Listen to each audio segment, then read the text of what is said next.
স্থানীয় সরকার, পল্লী উন্নয়ন ও সমবায় প্রতিমন্ত্রী মীর শাহে আলম বলেছেন, উপজেলা ও পৌরসভায় প্রশাসক নিয়োগ দেওয়ার সিদ্ধান্ত নেই।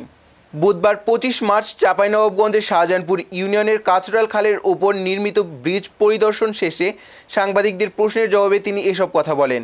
এ সময় তিনি বলেন, যেখানে ইউএনও এলিল্যান্ডের প্রশাসক হিসেবে নিয়োগ দেওয়া হয়েছে, সেসব উপজেলা বা পৌরসভায় দ্রুততম সময়ের মধ্যে নির্বাচন দেওয়া হবে।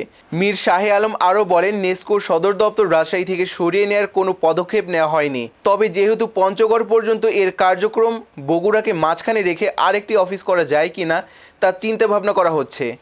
এ সময় উপস্থিত ছিলেন রাজশাহী সিটি কর্পোরেশনের প্রশাসক মাহফুজুর রহমান রিটন, চাঁপাইনবাবগঞ্জ 3 আসনের এমপি নুরুল ইসলাম বুলবুল, জেলা পরিষদের প্রশাসক হারুনুর রশিদ, জেলা প্রশাসক আবু সালেহ, পুলিশ সুপার গৌতম কুমার বিশ্বাস এবং এলজিআইডির বিভিন্ন পর্যায়ের কর্মকর্তাবৃন্দ।